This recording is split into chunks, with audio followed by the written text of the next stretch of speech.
Usa ka tingog, usa ka katawhan.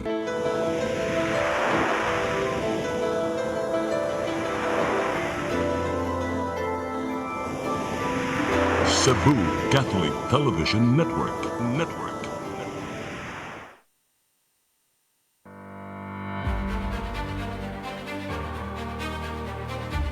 I solemnly swear that I will faithfully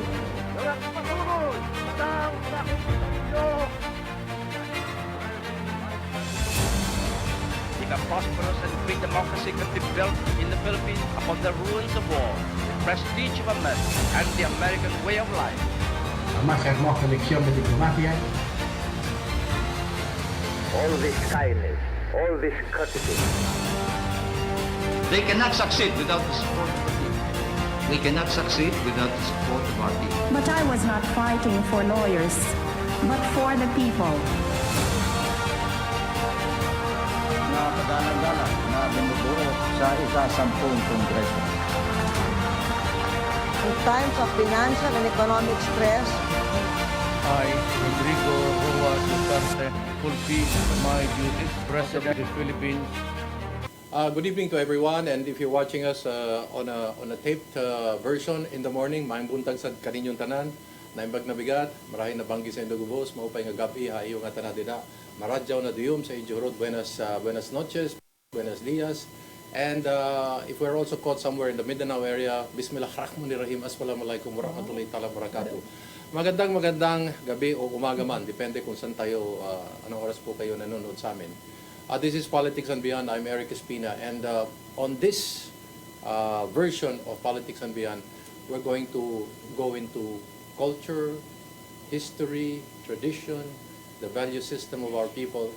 And so, talagang mahalaga po itong ating pag-uusapan ngayon dahil ito po ay talagang kultura ng mga Cebuano. Ang pinag-uusapan po natin ay gabi sa kabilin. And we're very fortunate to have well, I'll say her full name so that her mother, her father doesn't get mad at me. No? So, Marisol Gonzalvo, she's the Executive Director of the Social Wellbeing Cluster, Ramon Aboitiz Foundation, Inc., or RAFI, Rafi. And then with her is Jave Ria Agbon, Communications Specialist, also of Rafi. Hello and welcome to the program. Thank you for having us. Yes. I was so impressed with all of the greetings, multi-language, very culture and heritage. Yes, that tells us that we're really a very rich country. No? So, please give us an idea.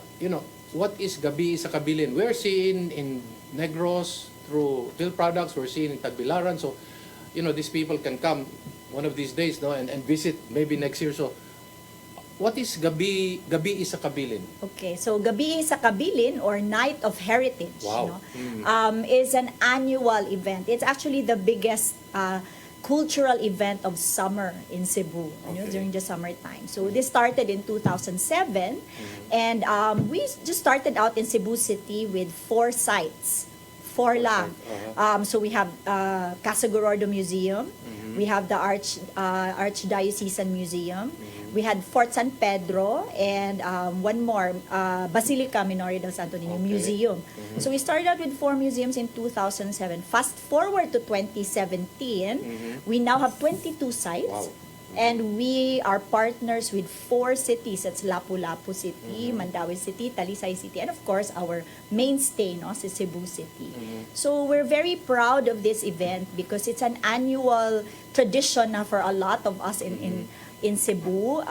It's basically museum hopping, but what makes it very special is it's at night. And it's from 6 p.m. to 12 midnight with just 1 ticket. This year, the cost is 300 pesos. Okay.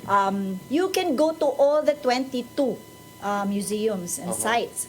And not only that, marami pang perks. No? Okay, what are the it's perks? A free bus ride, to hop from one museum to the Kasama next. dinner, hindi kasama dinner. No, but talking about food, Okay. this year we had a very big food bazaar Okay. at Plaza Independencia, and the food bazaar featured all of the Subo Mercado merchants. Okay. And we're very proud this year we tracked the food traffic was at 9,000. Wow. at Plaza Independencia. Wow, okay. So our merchants were very happy.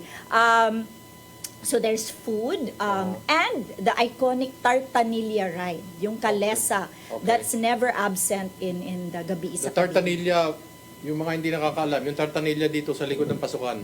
Yes, Sa yes. Manila, it's on the side. Oo, di ba? yeah, Sa yeah. likod man ng ato, di ba? Yes, Oo. from the back. From oo. the back sa Manila, it's on the side of the horse. So 9,000. My question is, why only 2007? I mean, who was the brains? And then all of a sudden, it's like aha moment. What 207? So we give credit really to Mayor Rama. Okay, I didn't know because in 2007 the ideation, just imagining how can we promote culture and heritage Okay. of Cebu, and May is Museums Heritage Month. Okay. So we celebrate that. Today exactly May 18 is International Museums Day. So every May we celebrate, really promoting all of the culture and heritage sites. And Mayor Rama, and then Dr. Joy Hera, our former curator of the Yes. Casa Gordo Museum, and the entire Ramon Aboitiz Foundation was Yes. ideating, what can we do to get people to go out? Please mention who in Rafi in 2007 was involved in this. Of course, our COO then, Okay. Ma'am Domi Chua, Okay. Dominica Chua, Okay. was really promoting this. And this is not the first naman in the world. Yeah, We yeah. actually patterned this from the same type of culture and heritage activity. That's also museum hopping in Germany. It's in German, but it also translates to Night of the Museums. Okay. So in Germany, it's the same. It's at night. It's from 6 p.m. to 12 midnight. Sounds like the movie Night at the Museum. Yes, parang ganon. Okay. Yes, actually. Oo. And what's nice is it's at night, so it's cooler Yes. and less traffic. So our buses can actually ply the streets all the way to Talisay City, to Lapu-Lapu City, the Liberty Shrine there. You can't cover 22 sites, Yes, but yes. at best effort, I hear some of the, especially our tourism students, Yes. They cover 15. Imagine. So ang sisipag, they enjoy it a lot. They enjoy it a lot. A lot of the teachers also require them, and then they write about it in their class, the experience. Question, kanang nagtanaw nato karon, mingon sila nabay tourist guide nga magtudlo nato or mag-explain kung unsa ni ato mangipantanaw? Is there somebody taking us around? There's no one tour guide, Okay. but there is a recommended itinerary. Okay. So you can start with a walking tour area first, Okay. ride the Tartanilla, eat your dinner in the food bazaar, and then you can jump off to a different bus route. So there are 3 bus routes within Cebu City, and then 3 other bus routes that take you outside. So circuit, it's a circuit. So just you have to plot. Okay, I'll go here first. That's why the very strategic tourism students, they end up doing 15 kasi they budget their time. Okay. Oo. As quickly as possible. Yes. All in one day. 6 hours. I know, 6 hours. That's why in my head, if you've got about maximum is 15 is the average. Basi pwede natong buhatong 2 days ni tao. Diba? I mean, to be able to really see all the sites, I mean, that's a consideration, diba? Kung 2 days siguro, that could be way down the future. You know, Sir Eric, we've been asked that many times, Okay. Why only one night? And can't we do it 1 week? I think one of the things that we always say, when we are asked that is that actually you can go to the museums naman, Yes, any yes. weekend, take the family. But this is one special night where each of those 22 sites have special programs na may okay. dances, merong mga performances. This year, because we partnered with the Department of Tourism Region 7, Yes. yung ating main feature this year is the Filipino martial arts. Okay. So each of those sites had performances, Arnis, the Doce Pares in Cebu City, and then you have the Lapu-Lapu Arnis de Abanico in Lapu-Lapu. So performances, they do their and then you can interact and learn. In every site? There were 4 sites 4 that had sites, okay. the Filipino martial arts in partnership with our DOT. Okay. Now, I'll put jive on the spot. You are the communication specialist. That's a big word. Okay? Every year, does the messaging change? I mean, this is like, for example, Gabi sa Kabilin, and then there's another second subchapter or second title to it. Does that messaging change? Yes, I think Gabi sa Kabilin really curates that for our participants. So every year we try to make Gabi sa Kabilin distinct by changing the themes. So this year our theme is Beloved Bisaya. Yes. Oh, okay. Why Beloved Bisaya ones? Because Beloved Bisaya, sir, because we patterned it. We were inspired by the Father Francisco Alsina, who's a Jesuit, who's a very much known historian and ethnographer, who documented the Cebuano, the Bisaya life and culture, no, in the 1600s. And then you started with 4 sites. I mean, how did this slowly grow to, wow, and I can imagine in the future this is going to increase. How do you do that? You enroll yourself into this. There's a let's say it's a ancestral home, and then we decide it has historical value. Do we enroll it in the as part of the program, or how is that done? So after the first 4 sites, we've actually encouraged more museums. In fact, a big part of Gabi sa Kabilin are really our academic institutions who have museums. So you have University of San Carlos, University of San Jose Recoletos, UP, USPF, University of Southern Philippines Foundation has a very good Rizaliana collection. And some of these collections, they only open during Gabi sa Kabilin. So very exclusive, no? You only access this. So this is what makes it very special. And yes, every year we do get some would take like a year off, and decide not to join. This year, what was very special also was the BPI Museum opened up. And joined us. Cebu Normal University also rejoined. They were with us before, took some years off, and then rejoined. BPI Museum is very special because this year we're celebrating the 100th year of banking in Cebu. And the first bank is in front of? Yes, is right beside the Santo Niño. Yes, near the So very special. So they opened it up, and they're really working on making it more available. Because there are still days na they're closed, they're not open regularly. So very special our Gabi sa Kabilin this year because of the 100th year. As far as Rafi is concerned, what's the ethos? What's driving you? What's the passion for doing this? Well, first is because there's really a lot of things that we should highlight, to promote that pride of place. We always believe that our sense of identity is really rooted on our past, the greatness of our past, learning what has worked with our the older Cebuanos or the Visayans, what makes us proud to have this culture, and then second to that is we should convert. We believe kasi na, diba, that the criticism is always, culture, you can't eat culture. We believe we can make culture you can eat. So, please tell us also. Tell us. Yeah, because culture is really a capital. It's an asset.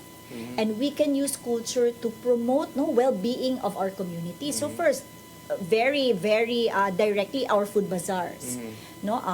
When we open a lot of these museums, when we have events like Gabi sa Kabilin, we also energize the economic activities, and the communities love that kasi it's culture you can eat. It's converted to earnings, supporting the families, the informal sector, the micro-entrepreneurs. So that's one of the things that we believe, that culture dapat gamitin natin for that. The other thing also is that if we preserve, promote, conserve culture, it will serve not just this generation but more of the generations to come. So we believe that there is better understanding, there's more social cohesion when we understand na like for this year some of the themes of the different museums, we say maugmarong Bisaya, so the creative Bisaya. And when you see in the different museums visual arts, performing arts, no, our balladeers.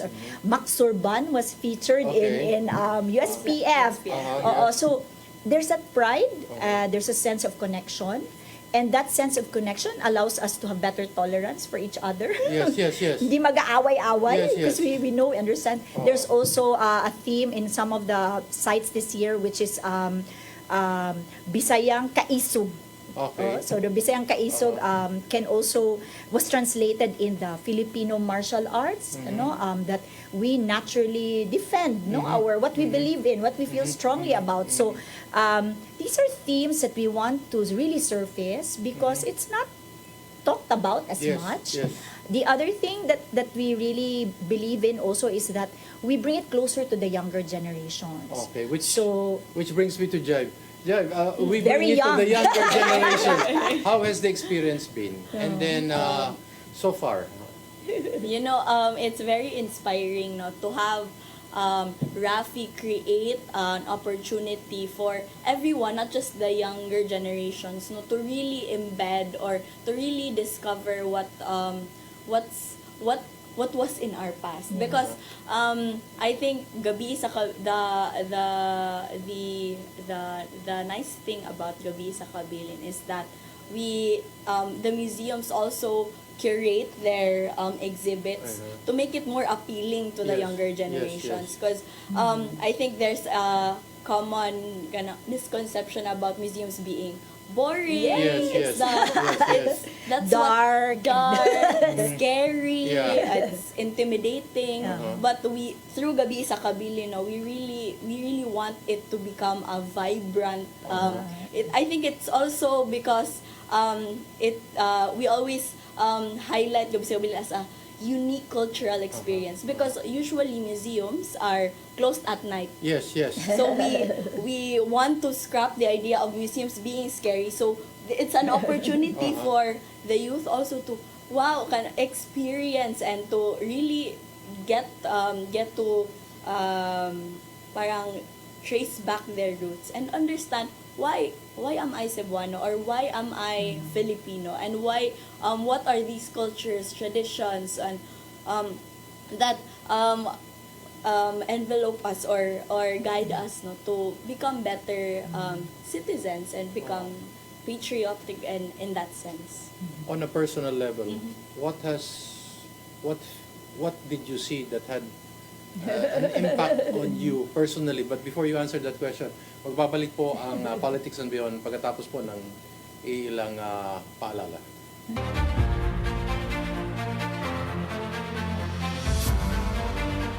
Ako si Mr. Rudy Romares, electrical subcontractor ng maong building. Ani adto nga wala pa ko mogamit og ko'y sakit akong tuhod, iglakaw na ko, akong mga lutaha, no. Labi na gikan ta sa overtime. Di sa ko ganahan mo kaon, nindot na ang resulta kay karon mo agi ta sa rampa diha, no, maglakaw ra jud ko. Mga batan-on nga mauwahin akong lakaw kay kusog na ko mulakaw tungod sa paggamit nako sa koy. So ay mo gamit sa koy kay nindot kay resulta. Daghang kay salamat sa koy herbal capsule. Barato na, epektibo pa. Koy Herbal Capsule. Discover the beauty of the Philippines.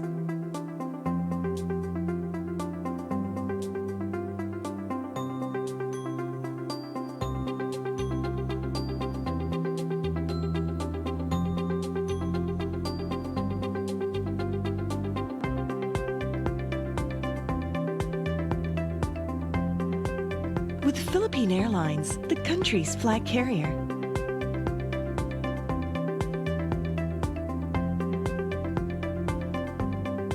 The airline that lets you feel the warmth of the nation.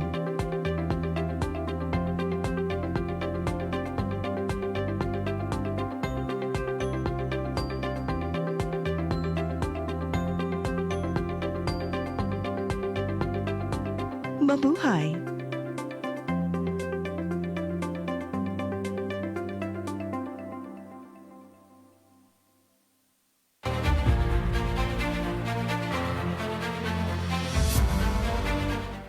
Okay, nagbabalik po tayo sa ating programang Politics and Beyond. Kausap pa rin po natin ang mga kinatawan ng Rafi. Ito po ang Ramon Aboitiz Foundation Incorporated. Kasama po natin si Sol Gonzalvo at si Jai Ria Agbon. So, on a personal level, impact so that people who are watching us can relate to, wow, that she felt that. So it's very funny that I have been with Gabi sa Kabilin for the past 3 runs, but I haven't really been able to become a participant of Gabi sa Kabilin. You know, back in college, I had an idea of it already, no, because Rafi, the Gabi sa Kabilin is really strong in terms of going to academic institutions to invite the youth. So I think as part of the organizing team, no, I think the beauty of it is really, it makes me happy to see, no, as part of the organizing team, to see really young people creating content. We do have a lot during that night. We also have activities like phonography contest, photography contest, vlogging contest. I really appreciate how these youth really want to create content out of it, because they make it seem like it's the trend. No, it's important to really go back and see what Cebu has to offer, and really it's inspiring to also see the youth talk about our past and not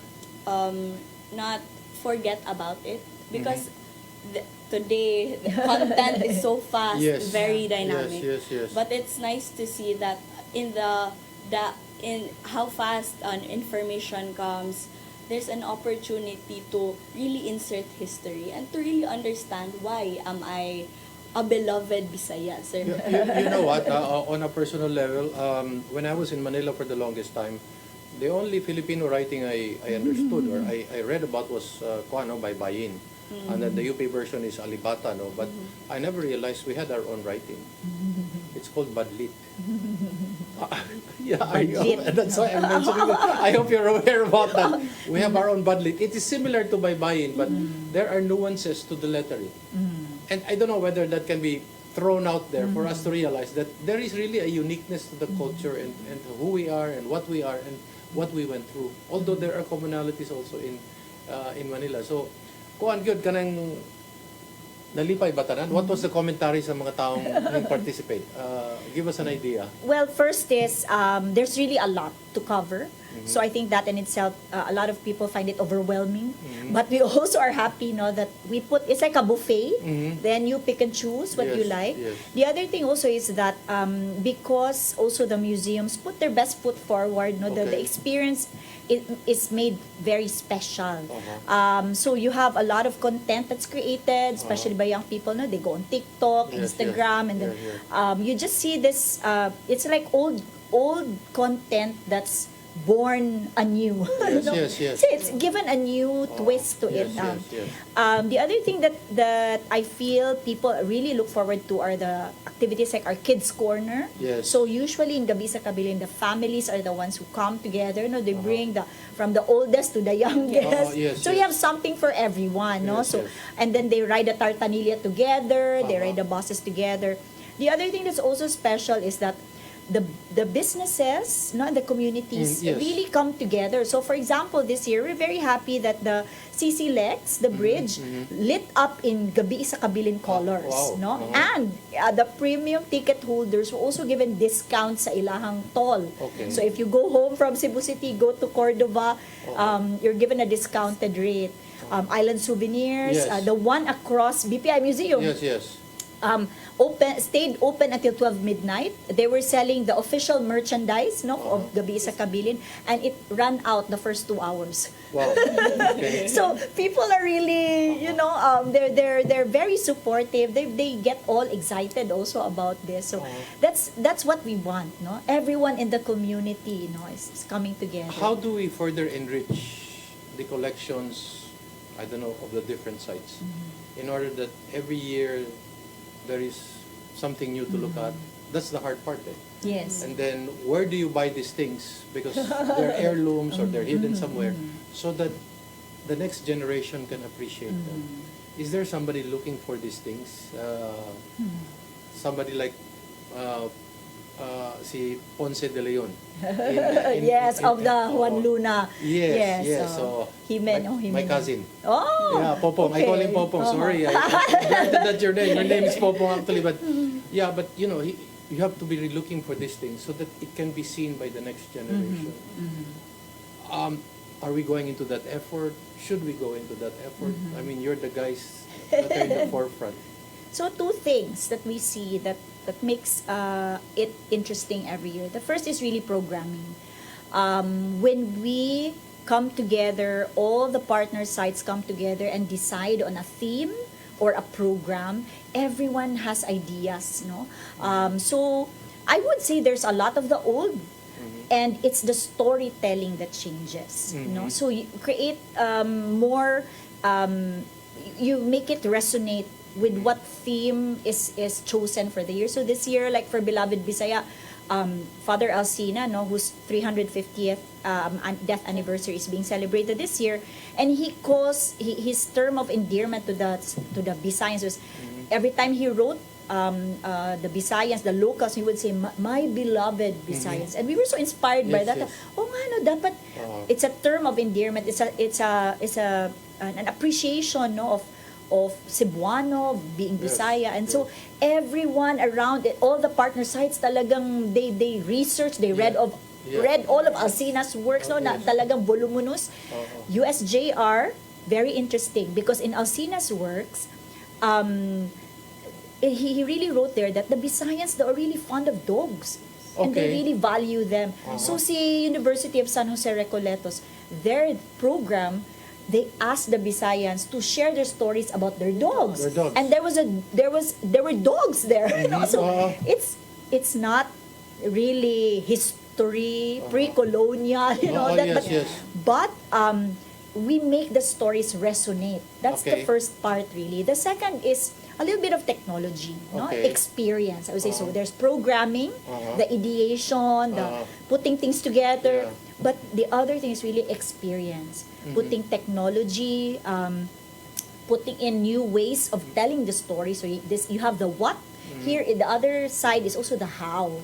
No, so you also have so the how can be really showing it in, is it visual arts, is it performing arts, is it also that the short film, there were short films na Bisaya that were shown.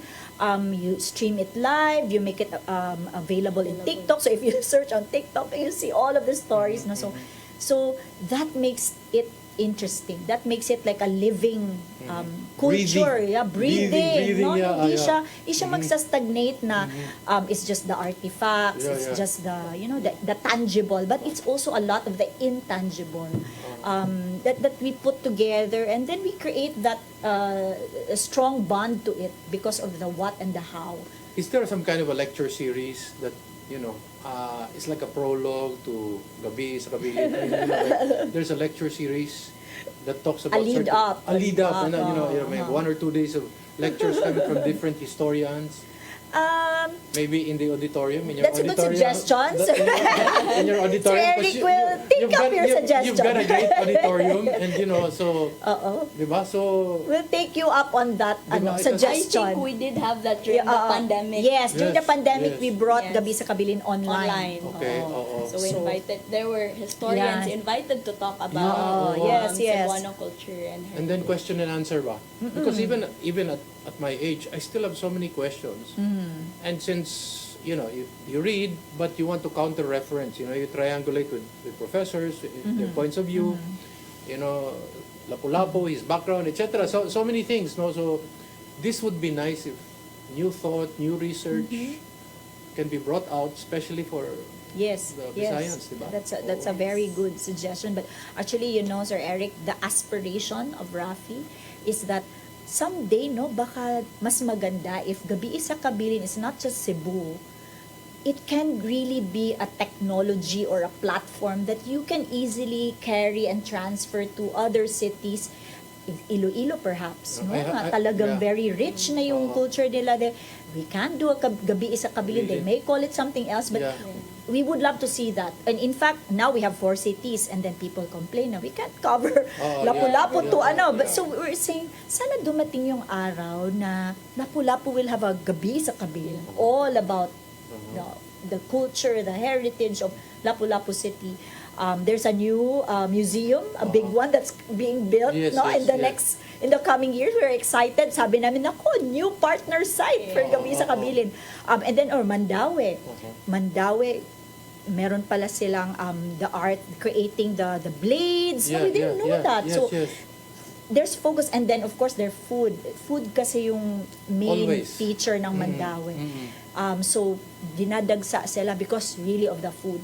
And then parang sabi nga, one of the feedback we got was parang it's all curated. And then pag exit mo daw from the Presidencia in Mandaue, may bit-bit ka na daw baon. Because it's free. They give it to the premium ticket holders. I was thinking that aside from the museum, is there a way to enroll this so that there are certain days that tourists can partake of this kind of experience?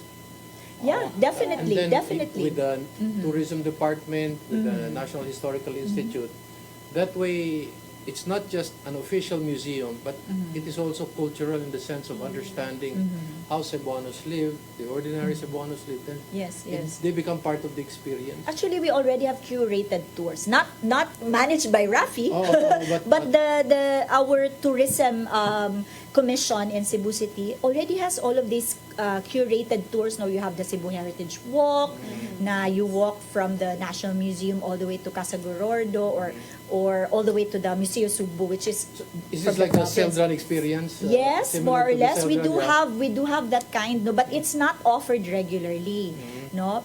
Parang you have to, I think, book pa. Then we have also the Busay Trail. They also have that, no, the Koga Papers, the very important trails now that so there's all of these talk about developing different curated tours. So we're excited. We work with the Tourism Commission on that, but more stories can come in for the tour. Is there still a museum culture for the young? I mean, or is it just all online? I mean, would they like to go to a museum? I think that's what I said a while ago. No?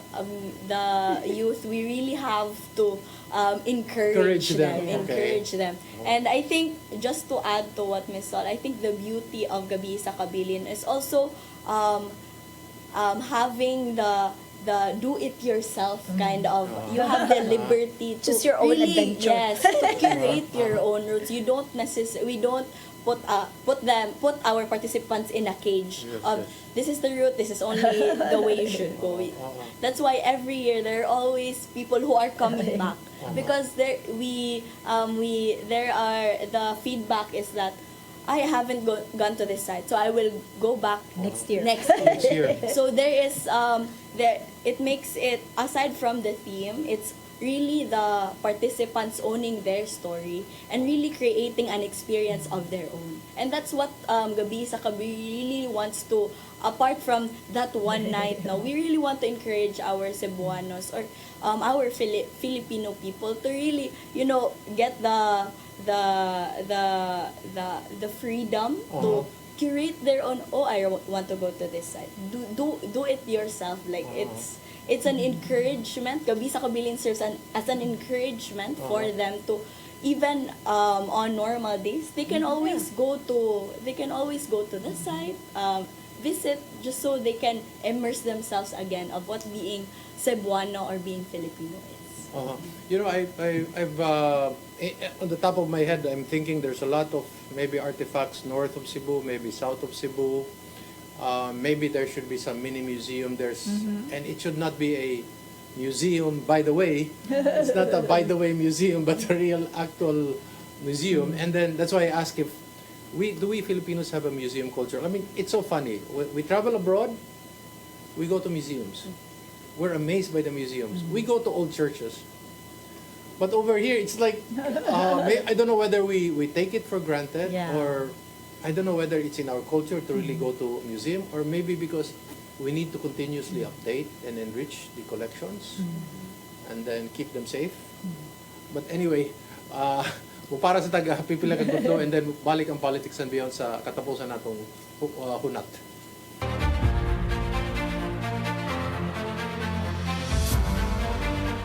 Ako si Mr. Rudy Romares, electrical subcontractor ng maong building. Ani adto nga wala pa ko mogamit og ko'y sakit akong tuhod, iglakaw na ko, akong mga lutaha, no. Labi na gikan ta sa overtime. Di sa ko ganahan mo kaon, nindot na ang resulta kay karon moagi ta sa rampa diha, no. Maglakaw ra jud ko. Mga batan-on nga mauwahin akong lakaw kay kusog na ko mulakaw tungod sa paggamit nako sa koy. So ay mo gamit sa koy kay nindot kay resulta. Daghang kay salamat sa koy herbal capsule. Barato na, epektibo pa. Koy Herbal Capsule. Discover the beauty of the Philippines.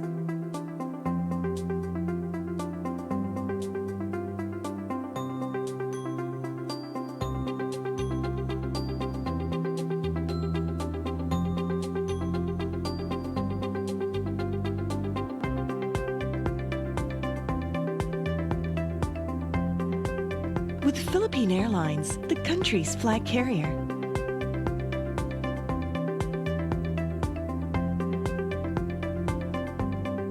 The airline that lets you feel the warmth of the nation.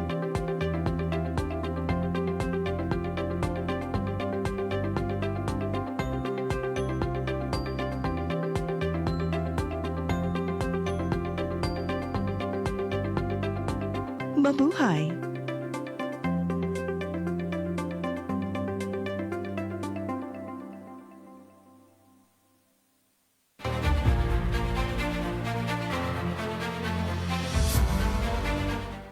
Okay, you're back with us and in Politics and Beyond, I'm still Eric Espina. We're talking about gabi sa Kabilin and direction.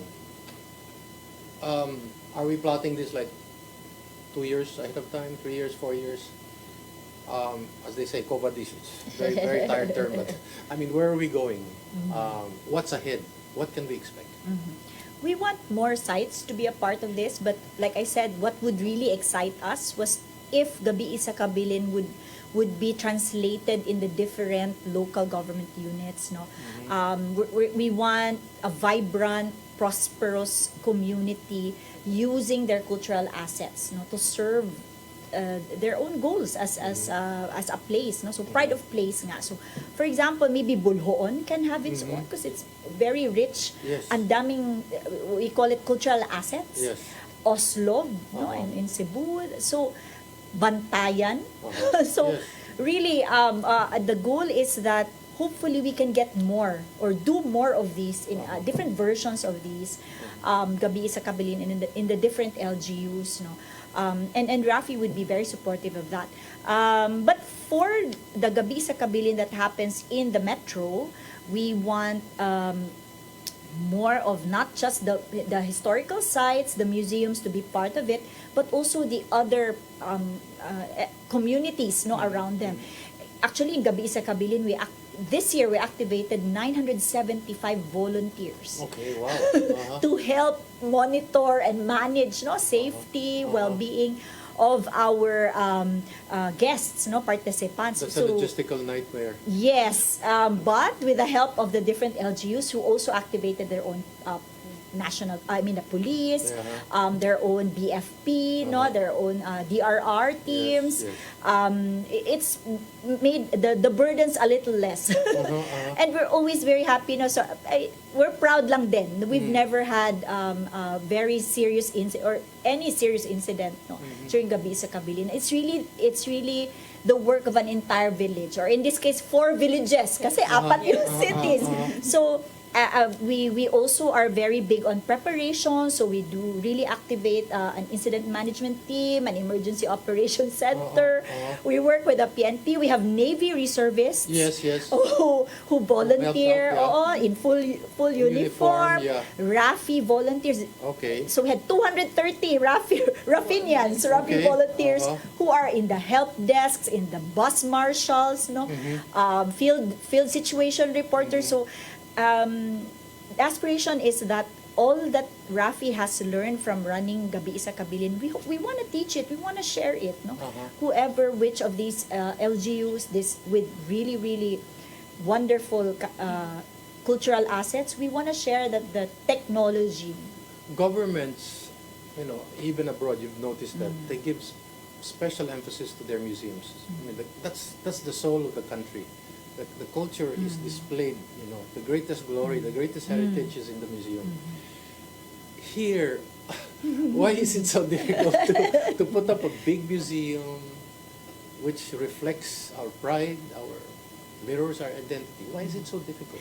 Actually, except for private efforts, of course, I understand that, but government, how do we get them to get excited and talk about the past, present the past to everyone? I guess we're very lucky in Cebu City. Actually, Gabi sa Kabilin is supported by a city ordinance. In 2012, it was Councilor Joy Young, and Mayor Rama, who authored the Gabi sa Kabilin ordinance. And this really said that last Friday of May is Gabi sa Kabilin in Cebu City. So that's one way, really having legislation or ordinance supporting, because that makes it very sustainable. So my tip to those who really want to organize also efforts for culture and heritage in their areas is to have it supported by government through really an ordinance so that it becomes sustainable. It's also easier to get funding, sponsorship, once partners know that, government is supporting this. It makes it so much easier. Businesses are also very supportive. So when they see that you have the safety in place, you have the government also supporting, it's really a collective effort. More partners will come. And that creates the pressure for government as well. How important is the edifice itself? Creating a real noble structure that holds, the very spirit of the country. I mean, the several steps, the long walk, the reflection before a great sight. How important is that? I mean, should we really build these museums, even if it costs much? I mean, should we be building them? Meron pa bang doubt? Meron pa bang magsasabi ng no? Actually, that question is for the politicians. It's more for the politicians. Yes. Kasi parang by the way na yung it's usually museum and a library, by the way, but it's not in the forefront of the program. So how do we bridge this idea that it's more than just the economy, it's just more than the stomach, it's the very spirit, the very soul of the people. So I think that's where the gap, diba?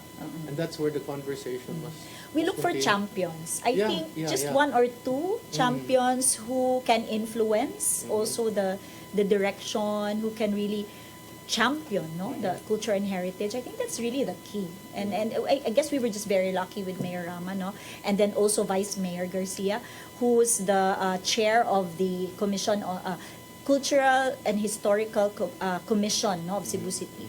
And they're very supportive. There was another ordinance that was passed last year which declared a specific area of Cebu as culture and Cebu Heritage District. So protected itong areas na to, and you can't just build, or destroy specific structures. Kasi the long term is that we want to make it walkable. We want to encourage more establishments, food establishments, shopping perhaps in the area. Would churches be a good start as a repository for artifacts and for every town perhaps? Would that be a good beginning? You build something beside the church because it's also very old church. In our research in Rafi, we call it treasures of devotion. It's the churches who's our biggest stakeholder talaga. And because of that, we really are working also with churches. When we were mapping out from north to south of Cebu, every single LGU and tracing where are these important artifacts, monuments, you always talaga, it's tied to a church.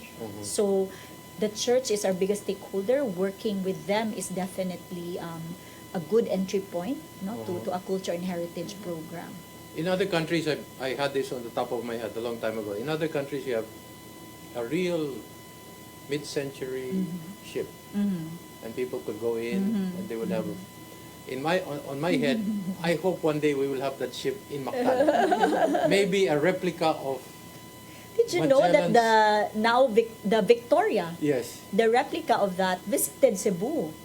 Okay. I can't remember what year, but it was in Cebu, and in fact, the Casa Gorordo Museum has a partnership with the NGO that's been handling or promoting we call it the Now Victoria, and we actually own rights to a film, a short film that really documents the remake, the remaking of a Now Victoria, and where it has traveled around the world. This was at the time where we were celebrating the quincentennial. Yes. Yeah. Can you imagine, or at least even in 3D? You wear a mask, and then it's yeah, like virtual. Technology. There you go. Yeah. And, the kids can go there and they could feel like this is how it looks. This is how huge it is. No, I'm just dreaming. Yeah. That's how they keep the interest in the Titanic. Diba? When people re-experience and the stories that come, it's the same formula we can actually Can you use. imagine if you have that in Mactan and you can really go there and you can really walk through? Diba? So I don't know, maybe Spain can donate, or it can be a joint project between the Philippines and Spain, and then I mean, it won't just be Cebuanos who will be coming here to see that ship. I can just imagine it will be a lot of Filipinos coming to Mactan or coming to Cebu, and that scales down to economic movement. Yes. So, what else is Rafi involved in aside from Gabi sa Kabilan? Because you're all over the place. A lot. Yes. Please tell the public. Okay, so Rafi has we're divided into clusters. So I am with the social well-being cluster, which runs programs related to education development, our learning crisis. Yes. Only 1 in 10 can read simple texts of all our 10-year-olds. So that's a priority program for us. We also have the Center for Leaders, which is the Youth Civic Engagement Program of Rafi, and then of course the Culture and Heritage. We have the Casa Gorordo Museum and the Kabilin Center. So Kabilin Center is the contemporary arts, performing arts. It's a gallery with changing exhibits. So that's social well-being. We also have the physical well-being cluster that has our Eduardo J. Aboitiz Cancer Center. So yes, we do support a mass screening, early detection for cancer. We have the biodiversity conservation program that promotes native trees, planting of growing of native trees, and that's 123. I think we need that now. Yes, very much. Then we have the DRR. We have our internal disaster risk recovery program, which was born out of Odette, that very big typhoon we had in Cebu. And then we have the Dolores Aboitiz Children's Fund that's focused on early childhood education and nutrition. Okay, so that's the physical well-being. Lastly, and the biggest cluster in Rafi is the economic well-being, which really basically is our Rafi Microfinance. That supports, now I think there are already 600,000 nanays, micro entrepreneurs, and we have about more than 300 branches in southern Luzon, Visayas, and northern Mindanao. So that's because again, common to all of the social problems that we're trying to solve is really poverty. So the economic well-being is really one of the things that we are really supporting, and it's been growing. These young leaders, give us an idea. I mean, let me wrap my head around it. How does that go? I mean, they're mostly Cebuanos, they're students, they're out-of-school youth. How does that go? So for Center for Leaders, we also have we have a program tied to the Center for Leaders, which is also Cool Adventure Camp. This is our world-class facility in Balamban that trains. Pre-pandemic, we've been training 10,000 young leaders, school-based, community-based, sangguniang kabataan, parish-based, faith-based organizations, about 10,000 a year. And what is the training? The training, we summarize the curriculum with the 3 C's. That's character, so self, competence, the ability to also serve, contribute, and citizenship. So it's always going back to how can I be contributing, doing my share as a Cebuano, as a Filipino, So that's citizenship. So character, competence, citizenship. And then they usually come up with their own change projects. That some of these funded, supported by Rafi. Some of these are in partnership with their LGUs, their barangays. Also using their SK fund, so that's where we are. And with the Center for Leaders, when we say civic engagement, we really want to work with youth who are in government, so yung mga okay. down to the barangays, So mga on SK the training, yes. student councils, no? Yes, we will also do sila, student yes, councils, okay. yes. Okay, and then so if somebody is watching us and they're interested, what should they do? In the many clusters, in the many programs, what should they do to get in touch with you? That's Jai's area. Okay. All the contact I think, points. They can get in touch through our Facebook. Our Facebook pages are very active. So you can also email us at communicate@rafi.ph. Are many of these programs Cebu-based, Region 7? How does this run? For the physical well-being and the social well-being, we're very place-based. A lot of it is really Cebu. Okay. For economic well-being, Central Visayas, Southern Luzon, Northern Mindanao. As far as that? Yes. And then how is the response and It's beautiful chaos. Okay. How do you put all this web together? I mean, and is it just online, or do they really come here and? The 300 you branches guys go are there? Yes, that's why they're the biggest team, because there's about 3,000 employees. No, we call them trust staff on the ground. No, in the 300 plus branches. Doing not just financial services but also business development, helping nanays to better package their products, think about better managers, better entrepreneurs. Yes. And then you also help them some way, startup capital, even yes, little. Yes, definitely. Okay. Yeah. Satisfaction levels. I'll ask you, satisfaction levels. Maslow's theory of the nanays being or the beneficiaries being satisfied. I think Rafi really tries to work with the community and also the LG. So it's Rafi makes sure that the ecosystem or the certain project is owned also by the communities. And I think there are a lot of change stories that the program is being sustained, replicated in their community. So I think we take pride in that we really work with the communities, because at the end of the day, it's them who sustains it. We help them to help themselves. Success story, even just one. Your favorite of all the stories you've written. Yeah. I think there's a lot. I can't choose one, because I think that's the success stories really also fuel us, the social development workers, because seeing our stakeholders really embody what is shared to them, and really also influencing their community members. It's the whole story wraps up, and it's a good learning experience every day. Working as a social development worker, being in Rafi really allows you to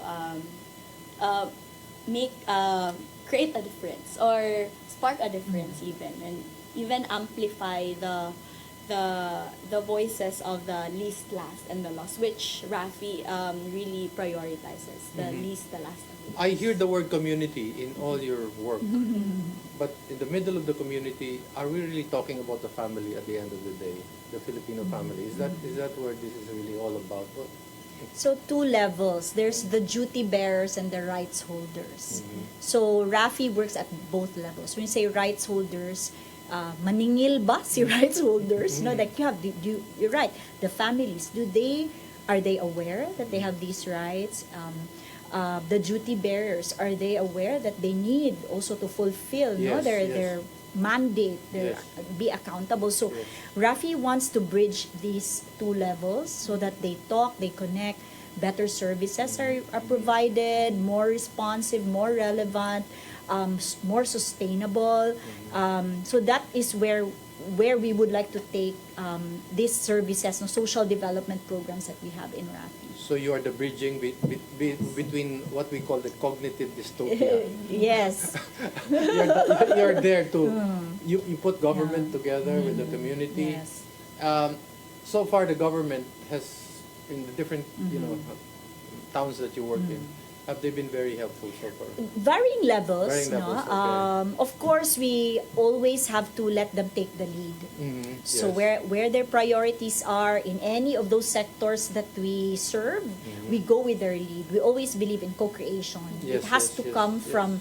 from them really realizing na, okay, this is something we need to do. Like health, how's the health status, stunting rates, Yes, no? yes, Or yes. is it also the engagement of young people? Do they acknowledge it as a problem? Do they want to prioritize it? Then we go where they would lead, no? So parang partners talaga with government. So we just have barely 2 minutes. Final word. So any parting shot. About If you have any upcoming programs or if you want to reach out.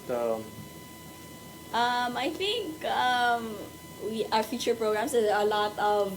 We're looking forward to next year. Yes, for sure, because this is an annual Yes, heritage okay, night. okay, So okay. I think we really want to invite more the youth, not just for Gabi sa Kabilin, and also our stakeholders, the government, the communities, to really prioritize culture and heritage among everything, and really find meaning in knowing what the past, so we can become better and really develop, no, in that sense of for everyone.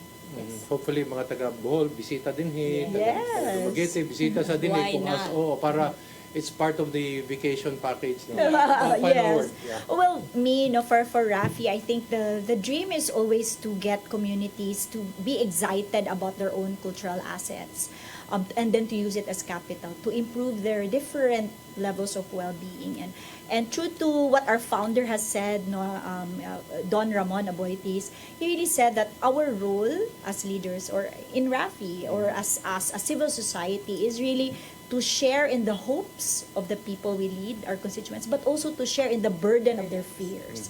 So that we feel that we continue with all of these social programs because we want that. We want to share in their hopes, we want to share in the burden of their fears, and that they too have the solutions, no? And we are always here as partner, no, to all of our communities. Very good. That's where it ends. It ends at the right note. Daghang salamat. Maraming salamat. Thank you very much, Tosha, for sharing the entire hour with us. And hopefully, we're going to look forward to next year. Bigger, bolder, brighter. More exciting. More exciting, and more participants, I suppose. More than the 9,000. Wow!